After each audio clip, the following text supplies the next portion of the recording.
자, 이번 챕터는 근관치료. 근관치료가 뭐냐고요? 치아 뿌리근, 관.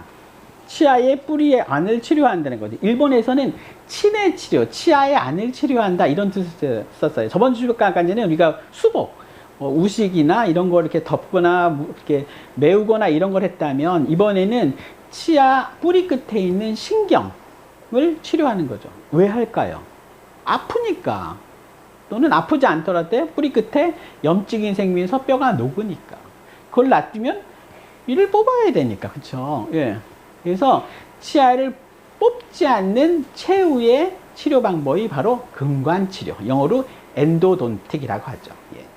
재밌는 얘기는 제가 미국에서 UCLA에 가서 공부를 하고 있었어요. 그때 임플란트 수업을 듣고 있었어요. 근데 교수님이 당신 뭐 보철 전공했나? 그래서 저요? 근관치료 보존 전공했는데요. 그랬더니 교수님이 깜짝 놀라는 거예요. 아니 왜 돈 많은 사람이 여기 와 있냐고. 그래서 무슨 소린가 했더니 미국은요 근관치료 하나 하는데 150만 원에서 200만 원을 해요. 임플란트는요 한 150만 원 하고. 그래서 이 근관치료를 잘하는 의사가 돈을 훨씬 많이 벌어요. 그래서 굳이 임플란트를 하지 않죠. 근데 제가 한국은 10만 원밖에 안 하는데 이런 말 도저히 할 수가 없겠더라고요. 왜냐하면 대한민국의 근관치료 수가가 전 세계에서 제일 싸거든요. 예. 하지만 의사들이 정말 성심성의껏 치아를 살리고 있어요. 여러분도 거기에 도움을 주고 있죠. 왜냐하면 수가가 높으면 사람들이 치료 못 받아요. 그럼 뭐 해야 되죠? 다 빼야 되죠. 그래서 근관치료는 치과 의료와 또 심리생사들이 환자를 위해서 마지막까지 해줄 수 있는 그런 큰 봉사 아이템이라고 볼 수 있죠. 그리고 이 근관치료는 아픈 사람을 안 아프게, 아파 죽겠는데 왔는데 치료 딱 하고 15분 만에 말짱해져요. 말짱해져요. 그래서 명의라는 소리를 들을 수 있는 아주 핵심적인 과제죠. 중요하겠죠. 그럼 이 개념에 대해서 알고 싶죠. 그럼 지금부터 배워봅시다. 자, 제가 이거 라오스인데 라오스에는 이 뽑는 근관치료 기술이 없습니다. 예, 제가 병원에 갔어요. 거기는 이제 부대에 가니까 우리나라 보건소 같은데 큰데 갔더니 그냥 그대로 쑥쑥 뽑아요. 너무 잘 뽑아. 충치 오만한데 쑥쑥 뽑아. 왜 뽑아요? 했더니 집이 멀어서 뽑는데요. 근데 보니까 파일이 없어요. 근관치료 장비가 아예 없어요. 그냥 다 뽑아요. 그래서 제가 가르쳐 줬어요. 이거 이렇게 치료하라고. 그래서 가르쳐 준 거예요. 자, 이게 근관치료. 치아가 충치가 조금 있을 때는 수복하면 되지만 좀 진행돼서 치아 안에 치아를 영양을 공급하는 혈관과 신경 조직이 있는데 이게 감염이 되는 거죠. 단백질이죠. 혈관이 세균에 의해서 침범을 받게 되면 어떻게 됐어요? 썩겠죠. 예, 부패가 되겠죠. 가스가 생기겠죠. 그러면 치아 안에 가스랑 삼출물이 생기면 이게 어디로 갈까요? 이 뿌리 끝 쪽으로 가겠죠. 그러면 압력이 생기겠죠. 그럼 아프겠어요? 안 아프겠어요? 아프죠. 엄청 아프죠. 예, 그래서 이 치통은 겪어본 사람만 알아요. 여러분이 정말 밤에 뜨거운 물, 찬물 어떻게 할 수가 없어서 이 밤에 어디 갈 수 있지 고민을 해본 사람은 알겠지만 너무너무 아파요. 거의 고문 수준이에요. 근데 이 신경치료를 하면 통증이 거짓말처럼 없어져요. 어떻게 없애느냐? 이 안에 염증되어 있는 그 단백질, 그 혈관을 깨끗이 제거해요. 머리카락만큼 가는 파일로 살살살 귀 후비듯이 살살살 파요. 그래서 안에를 깨끗하게 해주면 가스가 안 생기겠죠. 삼출물이 안 생기겠죠. 그럼 통증이 싹 없어지는 거죠. 그리고 이 삼출물 같은 게 뿌리 끝에 자극을 주면 여기 고름주머니가 생겨요. 그렇죠? 이 고름주머니도 위에 신경치료만 하게 되면 다시 뼈가 재생을 하는 거예요. 재생을 해요. 여러분 충치 재생되는 거 본 적 있어요? 없죠. 하지만 뿌리 끝에 뼈는 재생 능력이 있어요. 안에 신경치료만 잘 해준다면 뼈가 녹은 게 살살 없어져요. 그리고 이 손을 이렇게 많이 하다 보면 너무 힘들겠죠. 그래서 기계가 나왔어요. 로봇 팔이 와서 왔다 갔다 하면서 매우 쉽고 빠르게 정확하게 치료를 해요. 옛날에는 손으로 했기 때문에 여기 굳은 살에 베겼어요.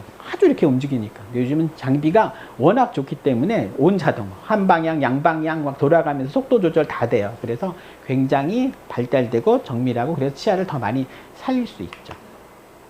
근관치료는 첫날 오면 이제 병 들어있는 신경을 어느 정도 제거해요. 하루 만에 제거가 되나요? 좀 어려워요. 할 수는 있는데 굉장히 시간이 많이 걸려요. 그리고 신경 치료를 할 때 신경을 남겨두면 돼요? 안 되죠. 빡빡 긁으면 뼈 찌르겠죠. 안 돼요. 그래서 길이를 딱 정확히 재야 돼요. 여기까지 신경 치료를 하겠다. 뭘로 재요? 그 치아 관에다가 요만한 파일을 넣어서 엑셀을 딱 찍거나 전자장비가 있어요. 전자장비 갖다 대면 얘가 삐삐삐삐삐삐 하면서 여기까지 하고 딱 알려줘요. 저울처럼. 그러면 아 여기가 길이구나 해서 거기까지 치료를 하게 돼요. 그 다음에 안에 신경치료 혈관을 신경을 제거할 때 녹여야 되겠죠. 뭘로 녹이나요? 페놀로 녹일까요? 알콜로 녹일까요? 과산화수소로 녹일까요? 아니죠. 락스로 녹여야 돼요. 락스로. 락스가 뭐냐고요? 유한락스예요. 락스를 넣으면 여기서 NaOCl이 단백질을 깨끗하게 녹여요. 세균도 없애고 그러면서 치유가 되게 돼요. 그래서 치과치료, 신경치료 받을 때 입에서 락스 냄새가 살살살 나요. 매우 정상적인 거예요. 프로테이즈 똑같아요. 3.5%에서 5% 정도 사이를 쓴답니다. 그리고 다 끝나면 어떻게 돼요? 비어있죠. 빈 공간이죠. 거기다 고무로 메꿔요. 고무로 메꾼다니까요. 고무에 이성질 찰액에서 오래돼도 고무처럼 딱딱해지나 그런 게 아니라 오래가는 재료에다가 접착제를 발라서 꾹 끼워서 밀봉을 딱 시켜요. 우리 박제한 것처럼. 어디가 동물원 가면 박제된 거 딱 있죠. 이런 식으로 안에 치아 안을 잘 고무로 메꿔서 이 치아가 기능을 할 수 있도록. 그럼 치아는 금니 같은 걸로 씌워서 위에는 딱딱할 것이고 뿌리는 뼈랑 어느 정도 똑같이 유지하고 있기 때문에 우리가 저작하는데 큰 불편은 없이 쓸 수 있는 거예요. 자, 이 병적인 상태를 기계적 또는 화학적으로 깨끗이 녹여서 안에 감염이 없는 상태로 만들어서 쓰는 거죠. 자, 치아가 이렇게 생겼어요. 우리가 생각하기에는 치아 안에 뿌리는 이렇게 좀 커다란 줄기만 몇 개 있을 거라고 생각하지만 실은 치아 안은 이 파에 가는 뿌리처럼 망이 있어요. 망. 이 신경망이 치아를 골고루 영양을 공급해요. 근데 이 갖고 있는 파일, 그 가시 같은 파일로 이걸 다 제거할 수 있겠어요? 없겠죠. 그래서 이 가능한 망은 다 화학적으로 녹여내요. 녹여서 깨끗하게 소독을 해요. 다 못 녹인 조직은 사람 몸이 녹여요. 소련 몸이 어느 정도 벽을 쌓아서 밀봉을 시켜서 쓸 수 있게 만들어요.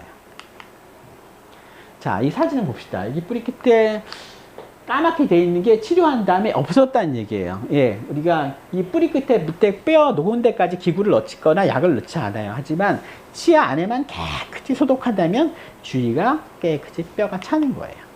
여기 보면 뼈가 왕창 녹았네. 이 정도 되면 보통 대부분은 뽑는 거를 고민하게 돼요. 뽑기도 하고. 근데 이 환자가 치료하고 안 왔어요. 1년 동안.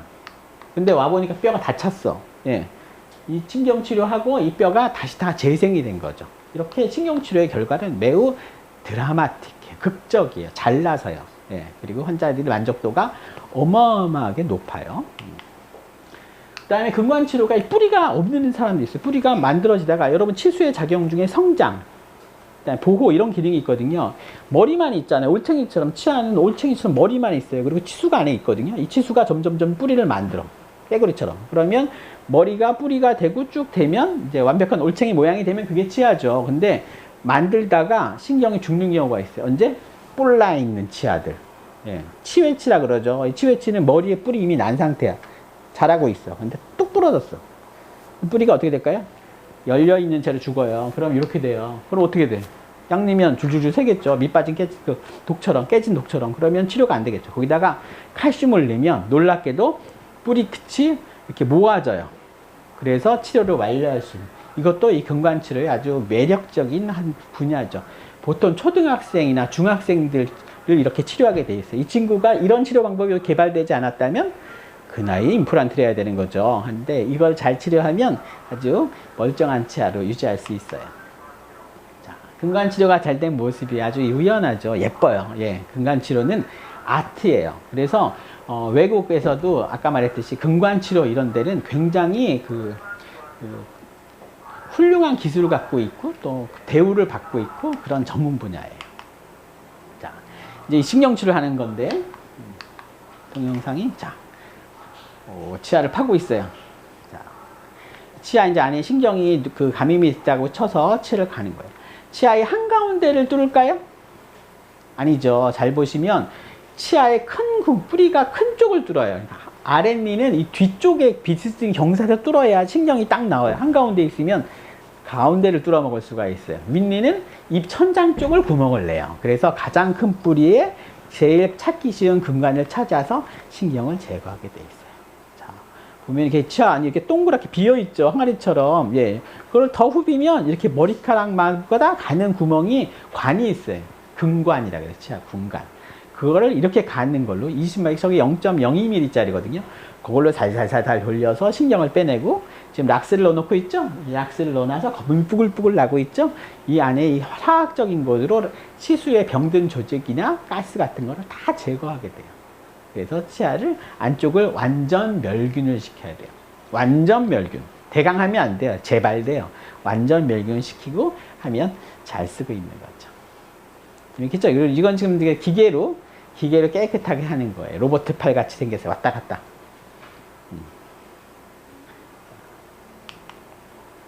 치아를 이렇게 열면 관이 하나, 둘, 셋, 어떤 사람 4개, 심지어 5가지일 수 있어요. 예, 이런 걸 일일이 다 찾아야 돼요. 하나 놔두면 안 되나요? 안 됩니다. 이게 시간이 지나면 재발이 되면 다시 처음부터 해야 돼요. 그 다음에 이 근관진, 여기 보면 옆으로도 있어요. 근관이 이렇게 쭉 일자로 될 것 같지만 옆으로 새끼리 또 있어.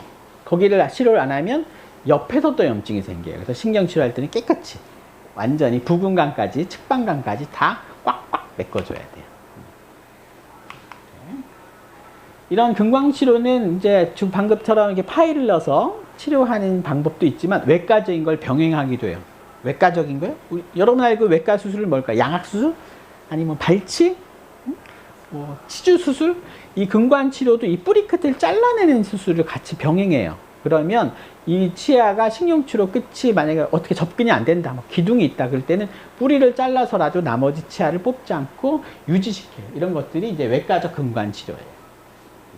그 다음에 이 근관치료 영역에는 미백이 들어있어요. 여러분 미백 저번에 수업 한번 그 강의 한번 보셨죠? 같이 들어있어요. 신경치료가 잘 된 케이스들을 보고 있어요. 이게 이제 외과적인 수술이에요. 뿌리 끝을 딱 잘랐죠. 치료를 다 했어. 완벽하게 했어. 근데 계속 볼록 나와 있어요. 여드름처럼. 안 없어져. 그러면 째요. 그래서 뿌리 끝을 싹 도려내요.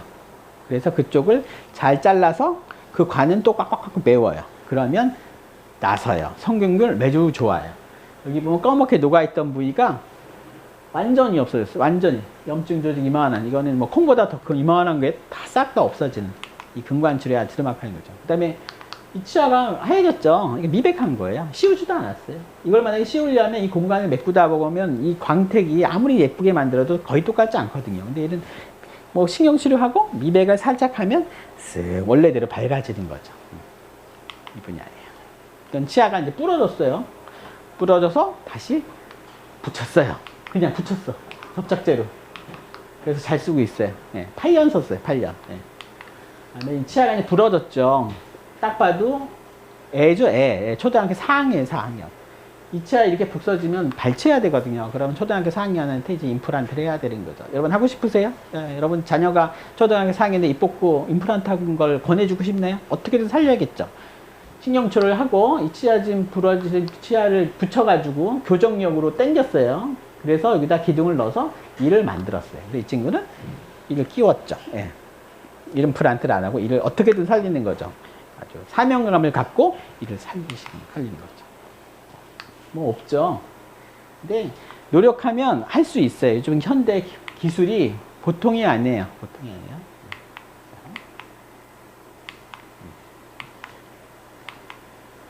이건 뭘까요?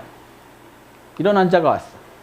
여러분 치료 계획을 여러분 세울 수 있죠? 이미 너무너무 훌륭하니까. 치아에는 뿌리만 남아있고 여기는 치아가 기울어 있고 여기는 다 썩었어요. 잘 보이나요? 이쪽도 충치가 있고. 어떻게 그냥 다 뽑고 임플란트 할까? 그럼 여기는 누워있는 건 임플란트 어떻게? 안 되겠죠. 그래서 먼저 여기 있는 치료를 했어요. 그래서 씌워서 신경치료를 하고 요거는 못 살려요. 뽑았어요. 그럼 여기다 임플란트 심었냐? 아니에요. 여기 있는 사랑니를 뚜두두두두두두 이사시켰어. 뚜두두두두 이사. 얘는 교정으로 폈어요. 교정으로 뒤에 자빠져 있던 치아를 이렇게 세웠어요. 이렇게 딱 정상으로 세워놨어요. 그래서 이렇게 교정을 세워서 임플란트를 하고 여기 있던 사랑니는 일로 갔고 여기는 신경치료에서 하고. 그래서 여기 현대에 쓸 수 있는 모든 기술이 다 들어가 있어요. 의학적 기술이 다 들어가 있는 케이스예요. 나중에 여러분도 이렇게 환자가 오면 여러분 환자한테 다양하고 환자한테 좀 도움이 될 수 있는 진료를 할 수 있게 항상 공부하고 실력을 길렀으면 좋겠어요. 그 다음에 치아 재식술. 치아가 빼서 다시 꼽는 거죠. 이렇게. 염증이 심하면 치아를 빼서 이렇게 다시. 이 사람은 이거 두 개, 일로 사랑니는 일로 하나 갖고, 여기 있는 사랑니 앞쪽으로 갖고, 얘도 치료해서 이렇게 두 개 다시 만들었어요. 그냥 와서 모르겠죠. 이 사진 봐서는 이게 음민경인지 원래 있던 건지 절대 구분할 수가 없어요. 완벽해요. 이것도 뺐다가 다시 꽂으면 염증이 심하면 치료로 도저히 안 되겠다면 빼. 치료를 해요. 다시 꽂아요. 그럼 붙어요. 생각보다 잘 붙어요. 이렇게. 구분이 안 가죠. 오늘도 송곳니, 뭐, 나중에 보이겠지. 송곳니가 박혀있는 거 빼서 이렇게 다시 재위치 오늘 수술했고, 그저께도 사랑니 하나 옮겼고, 예. 의외로 많이 해요. 예.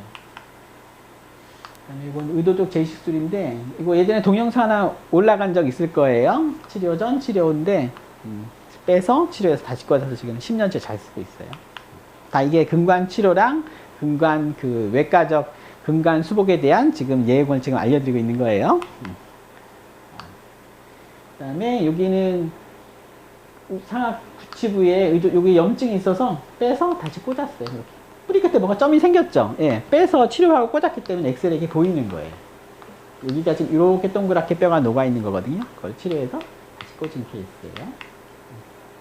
자, 이 환자가 왔어요. 이렇게. 염증이 심해요. 시그모지건 다 돼 있고. 여러분 어떤 치료 하시겠어요? 잘 고민해 보시고 이걸 다시 재신경치료 할 건지 아니면 빼서 다시 꽂을 건지 이걸 여러분이 잘 판단을 하셔야 돼요. 이 하악 7번은 하악 그 끝에 사랑니 앞에 있는 거는 동양인들이 기형치아가 많아요. 그래서 신경치료를 잘 해도 다 제거가 안 돼요. 그래서 재발률이 되게 높아요. 그래서 안 될 때는 빼서 다시 꼽는 방법을 쓰기도 한답니다. 이 치아는 환자가 이가 뽑히고 이제 이틀이 지났어요. 이틀이 지났는데 다시 붙어서 썼어요. 붙었어요. 네. 이 사람은 이렇게 옮긴 거고, 이식한 거고. 그 다음에 이 치아는 좀 특이한 케이스인데, 치아가 이렇게 자빠졌어요. 이렇게 자빠졌어요. 그래서 이 공간이 좁아졌어. 여기는 임플란트도 못해요. 그리고 여기를 만약에 꼭 하려면 송곳니랑 이거를 신경치료를 해서 완전히 반 이상 잘라내야 되거든요. 그래서 제가 묘수를 꺼냈어요. 얘를 일로 옮겼어요. 그리고 여기 어차피 씌워야 되는 치아가 있어서 브릿지로 만들었어요. 이렇게. 왜 이렇게 하느냐? 이 치아를 기울고 기운 상태에서 만들면 잇몸이 안 좋아져요. 근데 이게 바르고 바르면 잇몸을 오래 쓸 수 있어요. 이렇게 해서 지금 이분 10년 넘게 잘 쓰고 있어요. 간혹가다 1년에 한 번씩 오세요. 다른 거 치료받으러. 이렇게 치아를 빼서 이게 여기로 이사 간 거예요. 그래서 이렇게 걸었어요. 이해가 가세요? 그 다음에 이렇게 송곳니가 매복되어 있는 경우가 있어요. 이 매복되어 있는 송곳니를 빼려면 이 송곳니에다가 이렇게 잇몸을 제껴서 단추를 달아가지고 당겨요. 그러면 2년 걸려요. 그럼 이게 점점 내려와요. 근데 그 사이에 옆에 있는 거를 다 펴야 돼요. 되게 힘들거든요. 그래서 이제 이분이 대구까지 갔다가 안 돼서 고민해서 다시 왔어요. 그래서 제가 이거를 싹 다 뺐어요.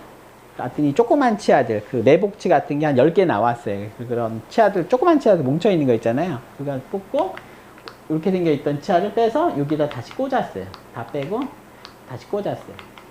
신경치료가 딱 붙었어요. 네, 이렇게. 잘 쓰고 있어요. 네. 잘 붙어요. 네. 오늘 한 치료도 이거랑 거의 똑같은 환자분 치료했어요. 네. 당일날 끝나고요. 한 달 정도 기다렸다가 신경치료를 하고, 그 다음에 3개월 지나서 뭐 씌우기도 하고 놔두기도 하고 해요. 그럼 그냥 자연치랑 똑같아요. 그 다음에 이분은 사랑니를 옮겨달라고 왔는데, 실은 이 경우는 좀 애매하죠. 이게 너무 커요. 하다가 옮겨달라고 했는데 부러뜨려 먹었어요. 어떡하죠? 부러졌어. 근데 여러분, 치근단 수술은 뿌리 잘라내잖아요. 그래서 치료했어요. 붙었어요. 잘 쓰고 있어요. 예. 사랑니 이식술이나 이 재식술이 성공률이 생각보다 굉장히 높아요. 근데 대부분은 환자가 불편해요. 그럼 이게 어떻게 될지 예후로 장기적으로 얼만큼 쓸지를 다들 경험해 보지 못했어요. 그래서 선뜻하지 못하는데 추천할 만한 치료입니다.